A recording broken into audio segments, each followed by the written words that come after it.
Alrighty, Shaun4BigBlocks here. I got a new toy and did what most people do and wanted to see what's on YouTube about it before I bought it. And triple X, no luck. Fucked me in the ass. So I'm going to make you one of my half-ass videos because somebody out there may be interested in this. This is a combination bypass regulator. And this particular one's for carbureted engines. And what this is going to do is allow you to run an in-tank fuel pump instead of running an inline fuel pump.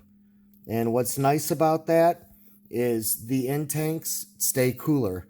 You know, they're cooled by the fuel. That's actually why they always say, ideally, don't let your gas tank get below half a tank if it's fuel injected because, or TB, well, yeah, if it's fuel injected, because it'll run a little bit hotter, you know, because it's submerged in the fuel. And if you've ever filled fuel, it always stays cool to the touch. You know, it could be 110 degrees out, and for some reason, fuel stays cool. Just the nature of the beast. The fuel's alive. But at any rate, the model I'm going over today is the Aeromotive, part number 13204. A1000 carbureted bypass regulator. And as you can see, it doesn't come in a nice fancy box. All it has is the regulator, and folded up in there what is it, 4 pages? 1, 2, 3, 4-page instruction sheet, which is kind of vague, but it kind of gets the job done at the same time.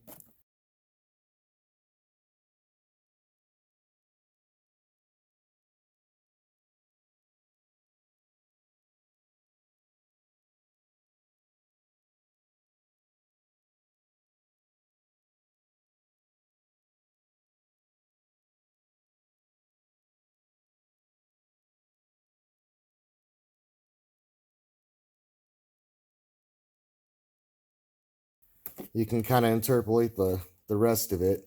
But, okay, the reason why you would want to run this. Well, let me tell you the reason why you wouldn't first. This son of a bitch is expensive. It's pricey. I mean, this thing was, what was it, 250 bucks or something? I can't even remember now. I bought it a few months ago and, you know, got sidetracked, and now here I am getting it all together.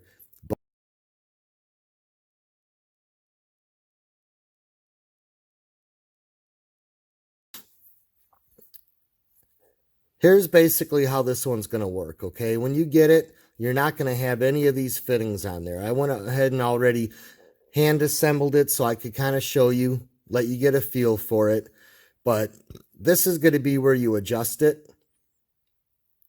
I want to say that it's clockwise decreases it, counterclockwise increases it. If I'm wrong, I'll post that right now.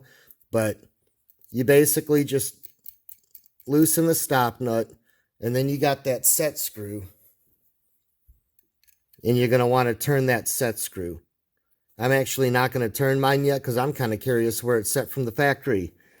It'd be nice to know, you know, not that it's a big deal, but it'd be kind of nice to know. They could have told me that in the directions. It's preset at 5 psi, but you can adjust it. But at any rate, let's see here. Those are small enough that my socket set does not go down that small, so I resorted to my good old Craftsman set, 946677, and it ended up being metric. These, even though they're Craftsman, because Craftsman's turned into kind of junk, well, it's an older set, but they don't have it stamped on there. So the best that I can do is go ahead and mic it for you. So let me zero it out here.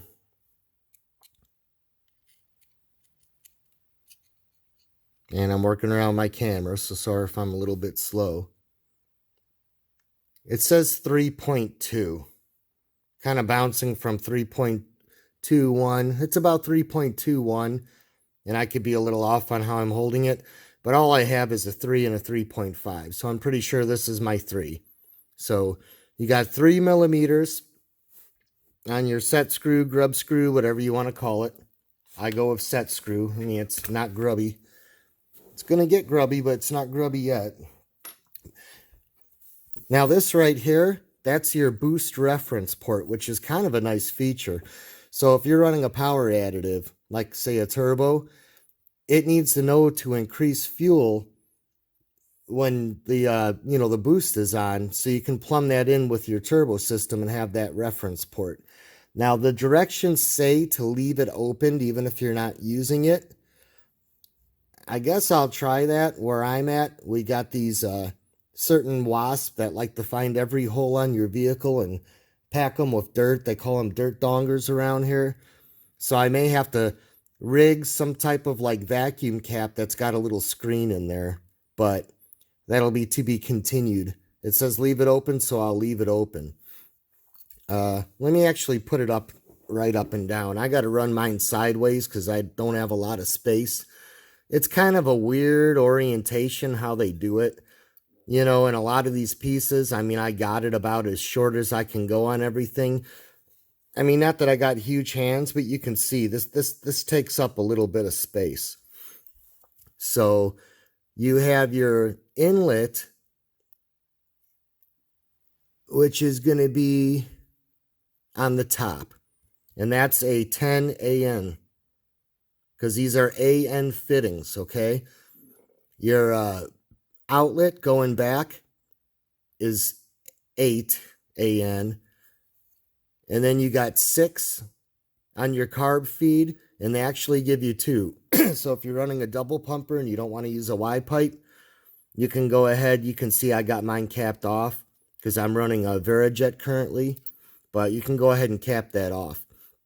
And then you got your port where you can put a gauge. Now, the way I'm doing this, I want to run 2 gauges, okay? So I'm running a piece right here that's going to allow me, I'm tired, I've been up a long time. It's going to allow me to go ahead and run a secondary gauge, okay? So this one here, even though the directions don't say it, I'm pretty sure this is going to show your pressure that's regulated. So the unit itself is good for 150 gallons per hour, but it can only operate between 3 and 15 psi. Anything above 15, and they make a green unit, and that's more the fuel injected one, which is also nice because you can build this system, swap out for a green down the road when you go to fuel injected, which is kind of what I'm planning on doing when I go to put my LY6 in. You know, I'll have everything basically preset to where it just goes right in without any head banging. But let me tell you the problem I ran into, okay? This is my first time ever using AN fittings.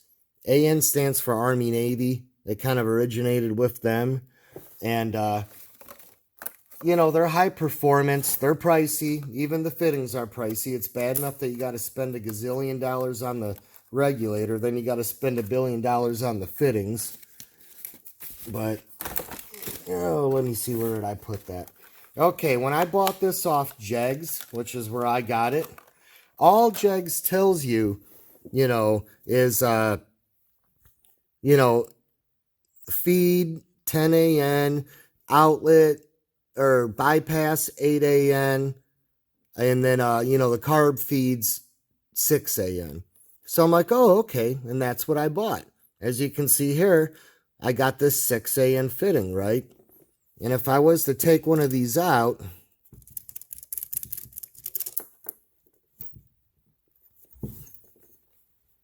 boy, I didn't think I put that in so tight. I know I didn't put that in that tight. Murphy's Law when you're doing a video, right? Let's go ahead and take the plug out.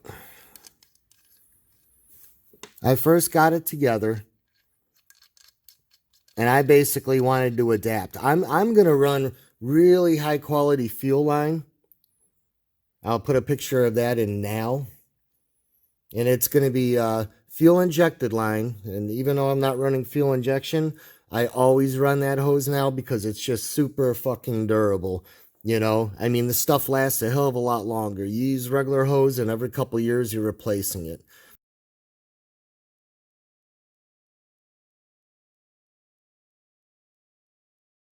But at any rate, this converts it from the 6AN to NPT.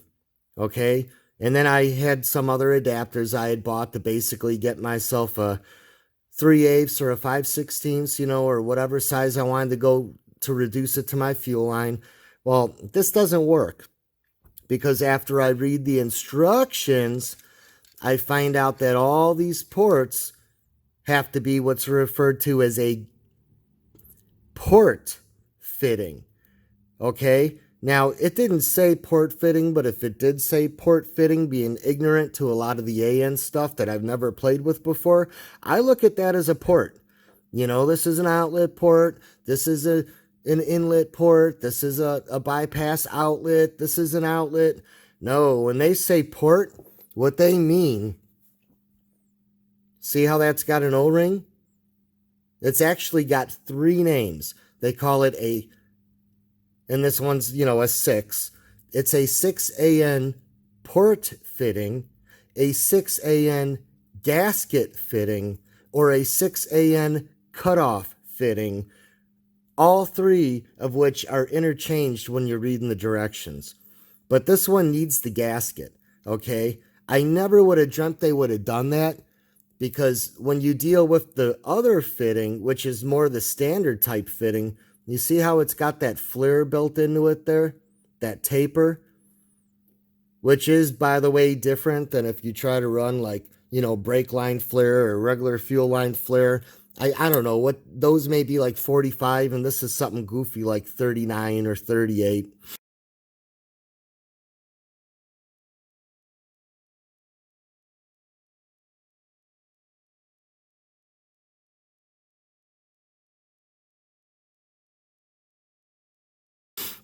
But at any rate, you probably could have added an O-ring, but because of how that tapers, I didn't trust it, and I want to kind of do it right.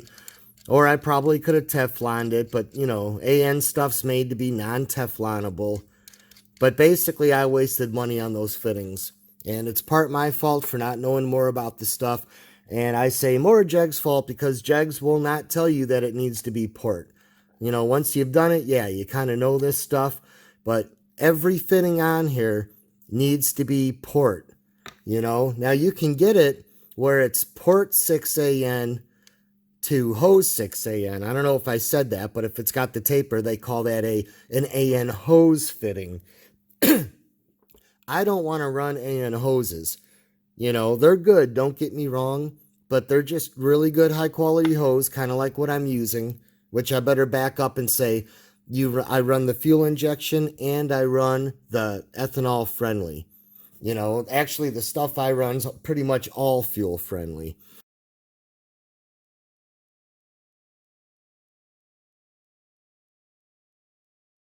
But you're going to get pretty much that same good quality hose in an AN hose. And then, of course, you know, it's covered up with a steel mesh or a stainless steel mesh so it looks pretty.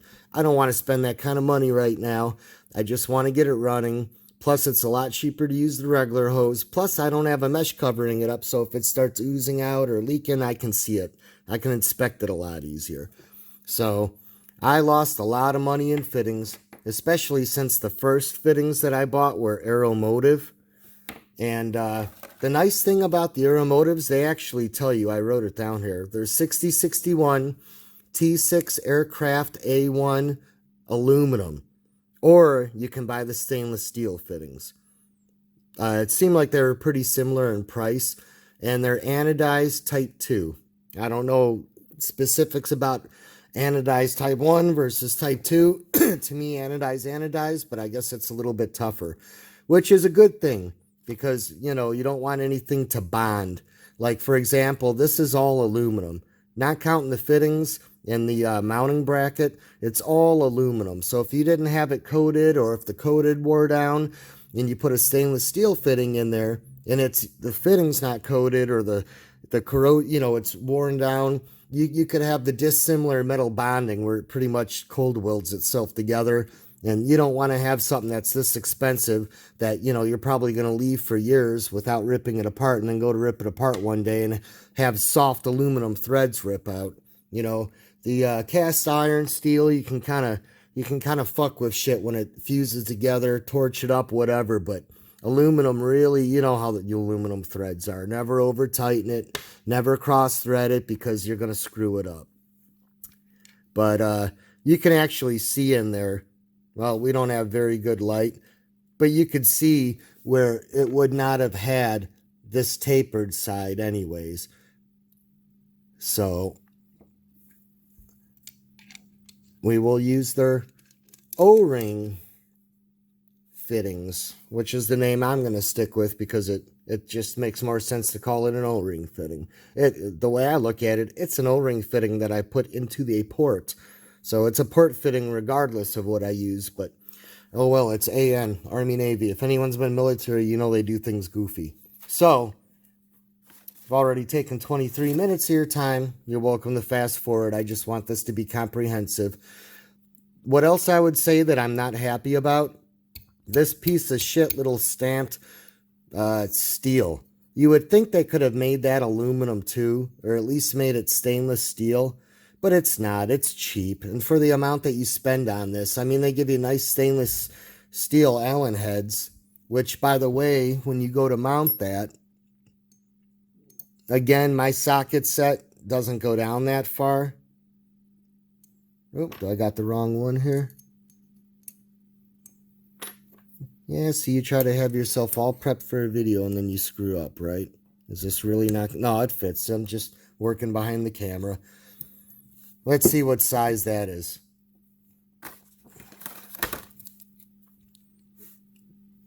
We zeroed out here.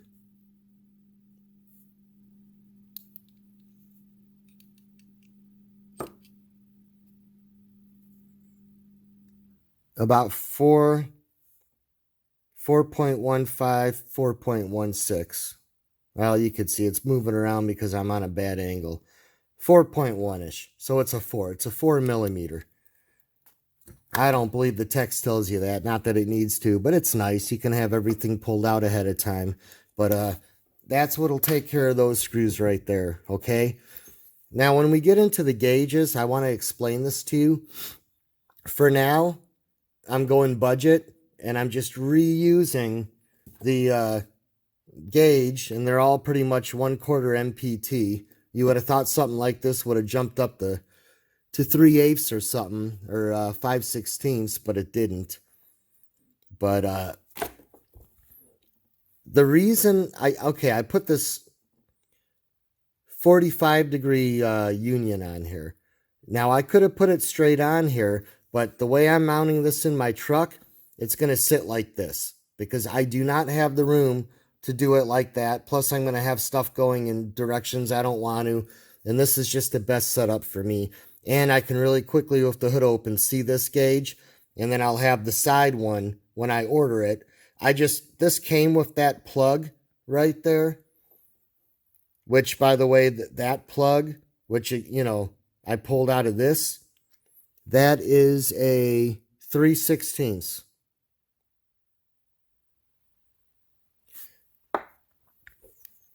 Here's my game plan. When you're dealing with these gauges, you got 3 different types, basically, okay? You have a dry gauge like this, which is just your cheap little Mr. Gasket, $18, $20, get it at the auto parts, AutoZone, call it a day, it works. Then you got your fluid filled. Fluid filled's a lot better because they can take shock and vibration. When you're hitting potholes and doing this, these dry ones don't hold up as long. You get what you pay for. Then you got a third type, and they have a pressure release that you can push that are on the top, or at least need to be mounted top up. Hence why I needed to have this 90 degrees when I mount it. So for my situation, I needed a 45. That's the beauty of all these fittings. You can get pretty much anything in any flavor you desire, as long as you search long enough to find it online. But they're pricey. I want to say they're 40 Aeromotive's the only ones I've seen so far. I'll give you part numbers now.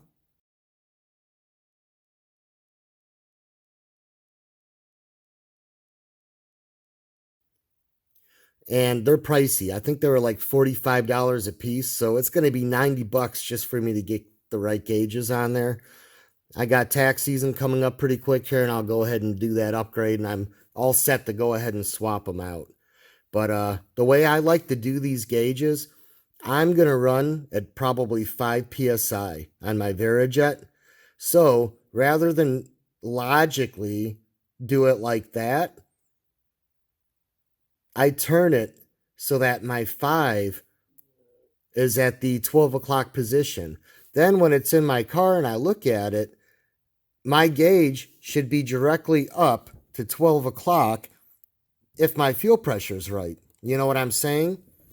Now let me back up. Why spend all the money on the Aeromotive one that you push the little pressure release? Because these pretty much are solid. They'll give you a correct reading, but like we said, when you hit bumps and shit, it fucks them up over time. The fluid-filled ones, when it's warm outside and your under hood temperatures start getting hot, that fluid expands and you get pressure and shit, and then your gauge starts giving you false readings. So literally, go out there, start it up, it says one thing, drive it around, warm it up, pop it up, it says something else. It's not consistent. Doesn't matter how good of a gauge you buy that's fluid filled. If it doesn't have that pressure release on it, that's going to be the problem.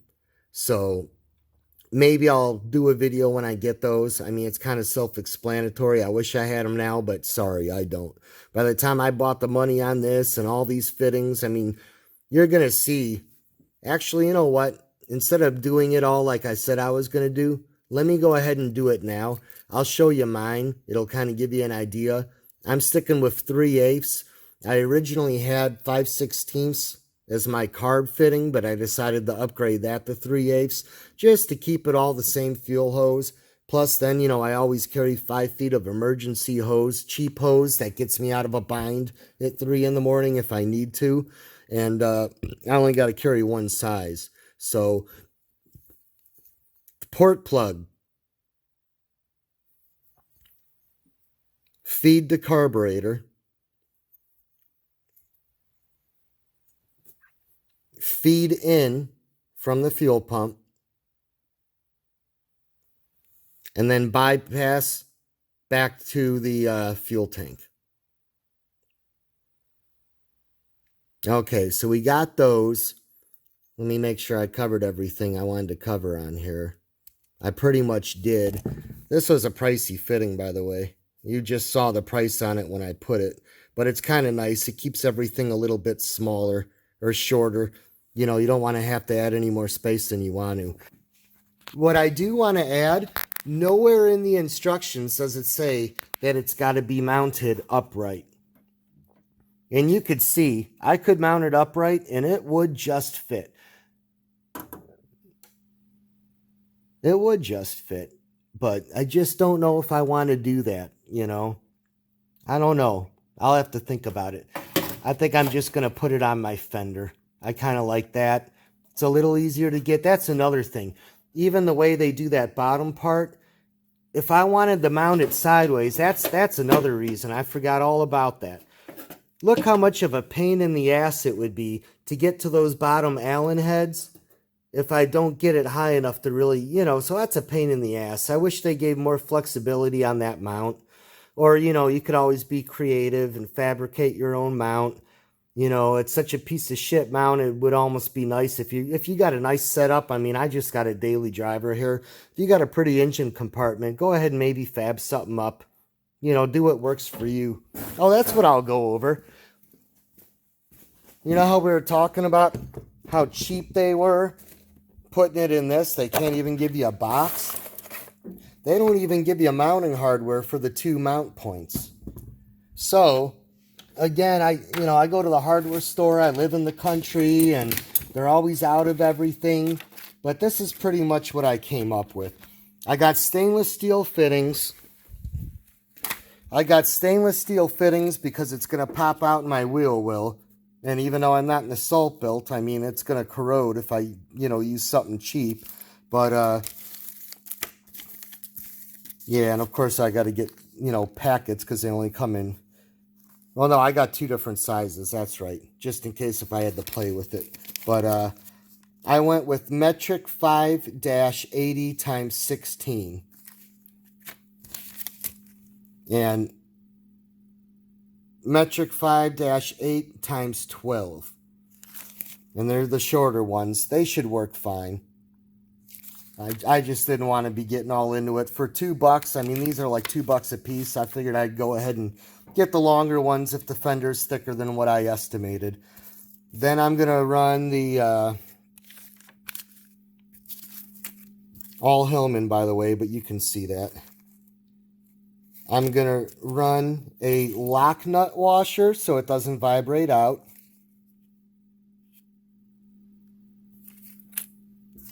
A regular washer, because I'm going to want something, on each side, basically, of the fender. So I'm not, twisting into the fender naked. And the fasteners. So, I mean, you could figure that out on your own, but it might save you time. Or if you're wanting to buy it on the internet, there you go. You got the part numbers.